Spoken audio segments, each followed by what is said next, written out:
बोलो सदगुरु भगवान की जय, यज्ञ नारायण भगवान की जय। अभी ये यज्ञ का बीजारोपण हमने किया, पहले मोबाइल में आया था। आपको सबको पता है कि अब की बार का जो यज्ञ है शक्ति, संपत्ति और शांति देने वाला विशेष यज्ञ इस साल होगा, ऐसा लिखा था मोबाइल में। आपके मोबाइलों में आया होगा और उसका परिणाम भी मैंने देख रहा हूँ। अब की बार की प्रसन्नता, आप लोगों का भाव मैंने पहले दिन भी देखा था गंगा किनारे, और आज भी जब पूर्णावती होम के लिए मैं वहाँ गया वो कौशिक भाई के वहाँ मुख्य कुंड पर, तो मैंने अनुभव किया इतने वर्ष हो गए, हम लोग बड़े बड़े यज्ञ करते हैं, अतिरुद्र जैसे भी होते हैं, तो मेरा आधा सेकंड के लिए वो मंदिर वाले मन बदल दें। मैं हजार कोशिश करूं कि उनके कर कमलों में ही ये जाए श्रीफल, लेकिन अंत में आधा सेकंड के लिए गड़बड़ हो जाए, फिर हंसू मन में। आज ऐसा हुआ, मैंने आपको बोला नहीं, तो दोनों हाथों को देखा और श्रीफल जो है उन्होंने कर कमल में अपने ले लिया। और हमारे लिए तो इंद्र भी वही है, देवता भी वही है, सब कुछ भगवान ओदोराम बालराम है। मैं तो ऐसा ही मानता हूँ, सिया राम में सब जग जानी, ओदोराम में सब जग। तो आज मैंने देखा इसका कारण के प्रथम दिन जो मोबाइल में आया था ना, शक्ति, शांति और संपत्ति मतलब समृद्धि दायक ये यज्ञ हो। एक बात आपको और बोलता हूँ जो मैंने आज अनुभव किया है, कुछ लोगों को विशेष प्रकार से लाभ होने वाला है, नाम तो नहीं बताऊंगा। फिर उसमें दूसरी सेकंड पार्टी है इसके नीचे थोड़ा सा, उसमें भी कुछ लोग हैं, ये तीसरे नंबर में भी कुछ लोग हैं। तो मैंने सोचा ऐसा क्यों हो रहा है, इसका कारण किया है कि वो विशेष करके भाव और प्रेम लेकर के आए हैं। मोबाइल में आया, ऑर्डर हो गया, और जिसको बुलाते हैं वही आता है यहाँ, तो बाकी तो मार देते हैं गेट के। तो विशेष पुण्य की, प्रेम की और भाव की पूंजी लेकर के आए हैं, एकदम अधिक ऐसी उदारता आदि मैंने देखा, उनको बहुत लाभ होने वाला है। करोड़ मिलने वाला था तो मुझे ऐसा लगता है कि उसको 100 करोड़ भी मिल सकता है, 50 करोड़ भी, ऐसा बहुत ऐसा मैंने, लेकिन ऐसे ही नहीं गिने। इसका कारण जो है प्रेम और भाव की पूंजी अधिक, और सत्कर्म की उसकी पूंजी, उसका जीवन मुख्य बात है, उसका जीवन अपना बहुत जोरदार, जो कि उन्होंने बहुत अधिक दिया है।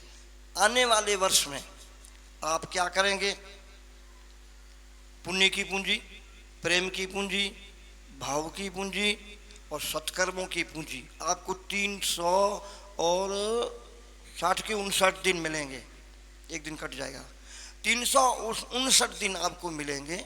इसमें आप ये बढ़ा लेना, अपना प्रेम की पूंजी बढ़ाना, भाव की बढ़ाना और सत्कर्म की, बोला ना मैंने, सत्कर्म की, और अपने जीवन, सुंदर जीवन, बराबर, ये 4 चीजें बोल रहा हूँ। तो आने वाले साल में फिर बढ़ेगा। आज मेरे को एक मित्र बोल रहे थे, कौन था, जगदीश दिल्ली वाला, बोले महाराज हम लोगों ने इसमें क्या, हम लोग तो कुछ जानते भी नहीं थे, आपके कहने से हमारे बेटे हम लोग आए महाराज, प्रथम बार में हमने वो अनुभव कर लिया।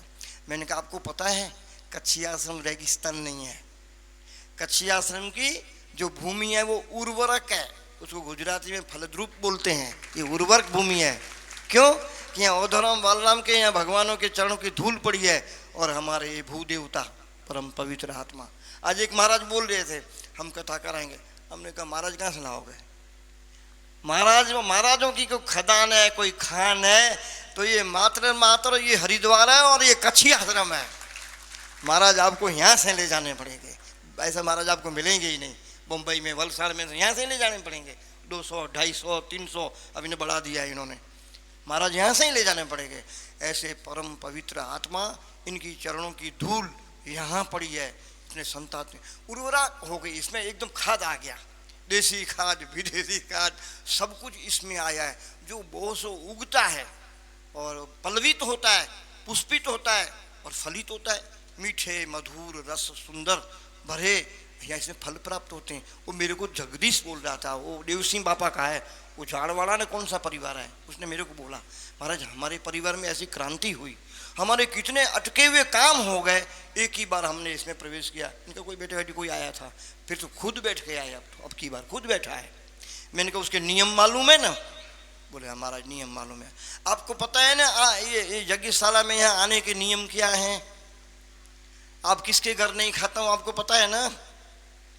मैं जिनके घर खाना नहीं खाता हूँ, जिनको पसंद नहीं कर रहा हूँ, वो समझ के यहाँ आए हैं।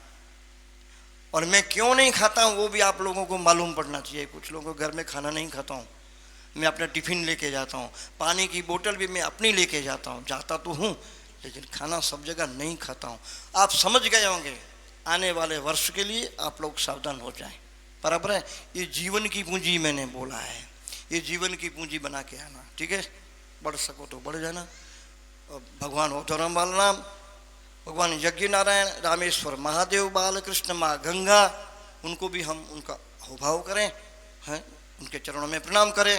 फिर भाई जी ने बहुत मेहनत किया है, मैनेजमेंट इनका बहुत सुंदर है, बच्चों को संभाल के स्वयं सेवकों से बहुत अच्छा काम कराते हैं। फिर कच्छी आश्रम के जो ऑफिस है, पटही बापा हैं और सारे कितने लोग बैठे हैं, हम उनके भी आभारी हैं, क्योंकि वहाँ से मैनेजमेंट सही नहीं होता हम कैसे करेंगे? इनके लिए ताली बजाओ आप लोग, ऑफिस के लिए। क्यों?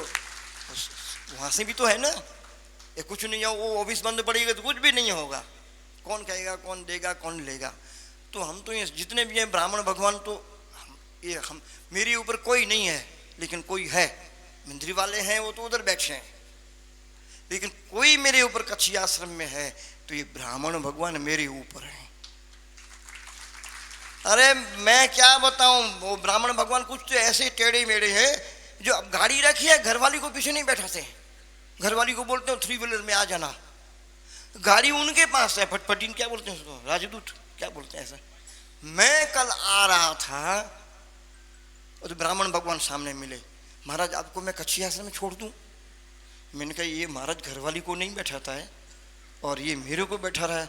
मैं बैठ गया, मेरे को कच्छी आश्रम को भी छोड़ के है। मैंने कहा ये कच्छी आश्रम के ब्राह्मण देखो, तो ये तो मेरे ऊपर ही हो गए, किसी का नहीं मानते, घरवाली का नहीं मानते। बोलो आप मानते हो? पंडितानी का मानते? तू मानता है? कहाँ मानता है पंडितानी का? पंडित मैं जब जाता हूँ कितनी शिकायत करती है, आपके पंडित जी ऐसे ने, आपके पंडित जी ऐसे, शिकायतों की भरमार शिकायत होती। और देखो और मेरे लिए आचार्य जी आपको आना ही है, आचार्य जी एकदम, अरे अभी तो चप्पल भी नहीं पहनते, नंगे पैर चलते हैं। आज देखा मैंने चप्पल नहीं पहना था, कच्छी आश्रम में नंगे पैर से ब्राह्मण आते हैं। हम कितने भाग्यशाली, कच्छी आश्रम कितना भाग्यशाली, आप सब कितने भाग्यशाली, ऐसे ब्राह्मण भगवान। ये जो मंत्री जी परेशान हो गए कि महाराज को मेरे घर का पता कैसे चल गया कि मैं अपने पंडितानी का नहीं मान रहा हूँ। इनकी आंखों से मैं समझ गया था कि महाराज के पट्टा खोल दे, मैं आपके घर आया ही नहीं था, लेकिन मनोविज्ञान से आपको आंखों को नाप लिया कि महाराज जो है। और एक बात है, पंडितानी जी की रोज रोज बात मानेंगे तो यहाँ पहुँचेंगे भी नहीं, और ये भी तो है ना, फिर घर गृहस्थी कैसे चलेगी? सब बातें नहीं, ये भी नहीं मानते। तेरा मानते हो आप लोग? नहीं मानते? मानते नहीं मानता है? नहीं मानता है ना, नहीं मानते हैं ना, पूरी लक्षण मानता है डूंगरी का? नहीं मानता है तो फिर, लेकिन हम भाग्यशाली हैं, ब्राह्मणों की आशीर्वाद है, भगवान के आशीर्वाद है, बहुत सुंदर तरीके से, बहुत ही सलीके से कहो, रस भरा, मीठा, मधुर, सुंदर। अपना अब की बार का यज्ञ हम बहुत सालों से करते हैं, बहुत सालों से, जब ये मंडप में कुछ नहीं था। फर्स्ट यज्ञ जो जगदीश पहले कराया था एक, वो जनरेटर के पास, और बारिश आ गई थी, 15,000 रुपये बापा ने दिया था, पता है? इसी ने मेरे को बोला था यज्ञ कराओ। फिर इसने मेरे को बोला कि महाराज एक बुरा न मानत एक बात कहूँ, आप इतना सारा लोगों से पैसा लेते हो ऑफिस में, आप यज्ञ नहीं करोगे तो आश्रम दब जाएगा, बैठ जाएगा, आप यज्ञ कराओ बस। देखो ये इसके न जन्म कुंडली में गुरु 7वें स्थान में है, मंगल इसका बहुत बलवान है, चंद्र इसका बहुत सरस्वती योग है, और एक वो भी योग है बुद्ध और सूर्य साथ में, क्या बुधादित्य योग भी है, साथ में शुक्र भी है। इसलिए इसको पहाड़ों में रहना पड़ा। मैंने बोला था घर कम रहना, क्यों? शुक्र बुध साथ में है, घर में साथ ज़्यादा नहीं रहना चाहिए, गड़बड़ हो जाती है। कितने साल तक उधर रहा, ऐसा इसका सरस्वती योग है जीव में। देखो ऐसे हो रहा है, इसी के कहने से। जगदीश के ये छोटा था तब मेरे को बोला था, मुझे मेरी आत्मा बोल रही है कि महाराज कच्छी आश्रम में यज्ञ करो, फिर देखो क्या होता है। कितनी सारी समस्याएं कंप्लीट समाप्त कर दिया। थैंक यू यार आचार्य जी, थैंक यू। इसको थैंक यू बोलो, मेरी ओर से ताली बजाओ इसके लिए। ये आनंद जो है ना आप देखते हैं, ये इसी के चरणों की कृपा है। चरणों की छोड़ो, तेरी जीव की तो कृपा है ही है। सरस्वती जो है ना, बुद्ध शुक्र ये गुरु, ये तीनों ग्रह केंद्र में है, इसके कम होते हैं। मेरे हैं, मेरे हैं, इसके है गुरु भी वहाँ है, बुद्ध भी वहाँ, शुक्र भी वहाँ, थोड़ा अस्त है सूर्य से, तो जरा दुबला पतला हुआ, तो मैं कहाँ मोटा हूँ। आ गया, बोलो सतगुरु भगवान की जय। लो अभी आगे की, अच्छा सुनो, गेट के ऊपर एक नितिन गांधीधाम वाला, हर्षद भाडई और हनुमान सिंह 3 और चौथा सुनील जखो वाला, उसके पीछे राम को खड़ा करना, राम कर्नाटकी, ओ वैभव लक्ष्मी वाला, भाग्य लक्ष्मी ने वैभव लक्ष्मी कौन सी है, भाग्य लक्ष्मी वाला राम को वहां खड़ा करना। 5 नितिन भाई को यहाँ ले लेंगे। अच्छा 4 हो गए, ठीक है। नितिन तो इधर आ जा, नितिन के साथ भक्ति आए, ले लेंगे उनको। अब भक्ति और नितिन इधर आ जाओ, इधर इस तरफ आओ। और उधर कौन कौन, वहाँ वो 3-4 लोग हैं ना, 3-4 लोग, 4 हुआ और राम के सहित। हाँ और नितिन और भक्ति इधर आओ। नितिन गांधाम वाला फटाफट, मेरा मोटा है ना, धीरे धीरे उठेगा, आज उसके काम बहुत लिया, थक गया है वो। हमने रोटी खाई है, गुड्डू भाई की मंगल की टीम है जरा सिक्योरिटी झाजी बहुत है वो तो ऐसा होता है। अभी देखना आगे साल में वो सामने से फोन करेगा कि मेरे को आना है, भक्ति ले आएगी, वो नहीं आएगा तो जरा गुड्डू भाई का नाम लेना पड़ेगा। हाँ नहीं, तुम गुड्डू भाई है, मंगल की टीम है, मंगल की टीम आई है। अच्छा ये वो कर रहा है। हाँ जी हाँ जी। अरे क्या बात है भाई, मंगल की टीम और गुड्डू भाई की टीम के लिए ताली बजाओ यार जरा। और भाई जी पर्सनल भी मिल लेना जरा आप और पठाई भाई, समझ गए मैं क्या बोला। बिल्कुल बिल्कुल बिल्कुल। उसको भी मिलना, मंगल को और गुड्डू भाई को खास करके। मंगल खुद नहीं आया है, टीम का कोई मैन हो ना, और गुड्डू भाई के स्पेशल। बिल्कुल समझ गए मैं क्या इशारा मेरा, वो करना। हाँ जी हाँ। और कौन है माइक वाला? माइक वाले तो आप नहीं, घर का है, तिली का, वो घर का ये सारे, ये कैमरे वाला भी घर का आदमी है जरा, ये भी। और कौन है? बता तो हो गया, वो छोकरा है वो खड़ा है, वो तो वो भी घर का आदमी है। लंगा डोली सब घर के। सुनो, ये बाबा जी के लिए ताली बजाओ, साइकिल वाला। ये बाबा जी ऐसे आता नहीं है, ये अभी आ जाए।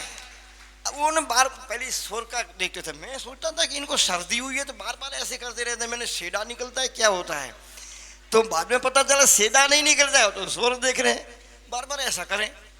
कैलाश महाराज भी पहले ऐसा, मैं परेशान, मैंने इनको क्या हो गया है, पता चला ये स्वर देखते हैं, इसलिए इनका नाम हमने रखा है स्वर शास्त्री, साइकिल वाले, स्वर शास्त्री साइकिल वाले। और ये सुनो, अंदर आवे कि ना आवे, वो बाहर जो कोई घुसे नहीं इधर उधर आत्मा, इधर उधर की नहीं कोई दोस्त, वो कैलाश महाराज में डंडा लेके बैठे रहते, उनके लिए कैलाश महाराज के लिए थोड़ी ताली बजाओ बजाओ। ये पर्सनल भी आप वहाँ कितने पहुँच जाते हो, 20-25 चप्पल की जोड़ी बाहर देती है, तो मैं जो तो अपना काम नहीं है, कहाँ जाएंगे 20-25 जोड़ी या कोई कुंडली ने, कोई मंगल ने, कोई राहु ने, किसी का मंगल खराब है, किसी का राहु खराब है। मैं भी ऐसा ही करता हूँ। मैंने कहा पंडित जी आपको बुरा तो नहीं लग रहा है? पूरे नहीं, ब्राह्मण के घर में जन्मा हूँ मैं, ब्राह्मण का जीवन अपने लिए नहीं होता है महाराज, दूसरे के लिए होता है। भगवान जो मेरे लिए जीना होता है तो मेरे को ब्राह्मण नहीं बनाते, मुझे ऐसा ही जीना पड़ेगा। मैं ब्राह्मण बालक हूँ, मैं किसी को मना नहीं कर सकता हूँ, दे न दे उसकी बात है। मैं ब्राह्मण घर में क्यों जन्मा, मेरा जीवन दूसरों के। और 10वें लग्न स्थान में जिसका गुरु होगा, चतुर्थ स्थान में जिसका गुरु होगा, सप्तम भाव में जिसका गुरु होगा, 10वें भाव में जिसका गुरु होगा, वो अपने लिए कभी नहीं जी सकेगा। मेरा है, कैलाश महाराज का है, जिग्नेश का है, मैंने बोल दिया है, अपने लिए जीवन नहीं है। और जगदीश है, इसका जीवन अपने लिए नहीं है। केंद्र में गुरु है चारों का, अपने लिए जीवन नहीं है। वो आते ही हैं दूसरों का कल्याण करने के लिए, अपने लिए तो उनका न अपना सुख है, न उनका दुख है, न उनका कोई पाप है, न कोई उनका पुण्य है, न उनका कोई जन्म है, न उनकी कोई मृत्यु है। नित्य जीवन है, अमृतमय जीवन है। हम भी ऐसा जिए तो हमारा जीवन ये यज्ञ नारायण भगवान ऐसा अमृतमय बना सकते हैं। आज मैं सुन रहा था वहाँ कि यज्ञ की पूर्णाहुति में चलो चलो चलो, मैं इस चीज़ को मानने कम कर रहा हूँ, लेकिन कर्मकांड तो कर्मकांड अपने जगह पे है ना। इसकी आपको बात वहाँ प्रवचन में सुना दूंगा कि क्यों मैं ऐसा नहीं सोचता हूँ। मेरे मुंह से आप कभी पूर्णाहुति सुने? मैं बोलता ही नहीं हूँ, क्योंकि हम लोग पूर्णाहुति में नहीं मानते। मैं विराम में जरूर मानता हूँ, लेकिन विश्राम में नहीं मानता हूँ। परम विश्राम में तो बिल्कुल नहीं। परम विश्राम तो किसी किसी को मिलता है, उसकी चर्चा हम वहाँ करेंगे। बोलो सदगुरु जी भगवान की। छोकरा आ गया है भक्ति। अभिषेक आज की संध्या आरती 7 बजे होगी। अभिषेक तबलची जो टुक टुक कर रहा है ना वहाँ पे, और आरती आज 7 बजे होगी है, ध्यान देना। अभी यहाँ का बाकी है ना इसलिए। हाँ महाराज जी आपसे ये ना, अभी विराम के बाद हम लोग तुरंत जरा यज्ञ कुंड की और मंडप की सफाई कर देंगे। कल टेंट खुल जाएगा, इसीलिए क्योंकि परसों से नया टेंट की तैयारी करनी है अति लक्ष्य चंडी के लिए, इसीलिए ठीक रहेगा ना। हम लोग कछिया से में गच गच तो करते नहीं है। हाँ देवताओं को बोलते हैं एक बार आए सो यहाँ से जाना मत, ऐसा करते हैं ना। हाँ तो आइडिया से करना है। हाँ उसमें एक बात है भाई, हाँ सुनो, ये तो नहीं, जी। आपने मेरे से विचित्र इजाजत ले ली। आप सब कुछ कर सकते हो, ये यज्ञ कुंड की अग्नि को नहीं बुझा सकते हो। वो परसों हम लोग लेके। आप जो भी कुछ करेंगे हाँ। वो अग्नि अपने आप बुझेगी तब होगा। जी, आप वही, उसको निकाल भी नहीं सकते नहीं, यज्ञ से। नहीं, हाँ। वही वही आप जो कुछ करो सो, इसके ऊपर कुछ ढक दो, को जो कुछ करो सो। जी। यज्ञ की मैंने अपने गुरु जी के लिए, मैं आपको सच्ची बता दूं, आपको पता नहीं है, महाराज जी के लिए हमने कमरा बनाया वहाँ कच्छ में। वहाँ महाराज जी ने कहा वो ब्राह्मण की विधि कराओ, ऐसे किया। मुझे पता नहीं था, मेरी उतावली, गुरु जी जल्दी इसमें आ गए, मैंने यज्ञ हटा दिया कुंड में। उनका चेहरा लाल हो गया। आपको पता है महाराज जी ज़्यादा नहीं रहे उस कमरे में, शरीर छोड़ दिया। ये यज्ञ की अग्नि इतनी तेज है, इसलिए ये अपने आप जाए तो आप दूसरा कोई आइडिया करना ना, ढक देना कुछ ऐसा। यज्ञ कुंड यही रहेगा कल पूरा दिन 24 घंटे। परसों एक हाँ। कल के शांत होने के बाद में ही हाँ, करेंगे। तब तक ये ठंडा हो जाएगा ना। हाँ जी हाँ जी हाँ, वो हो जाएगा। इसको अग्नि नहीं हटाना अपनी तरफ से। हाँ, अग्नि ये हाँ, रहेगा। आपको लगा अब ठीक हो गया खाली ये सफाई का हाँ। कार्य फिर कर था, नीचे ऊपर जब होगा ना। हाँ। जी जी, मैं ये घटना 93 किया, मैं भूल नहीं पा रहा हूँ, मेरे से अपराध हो गया है।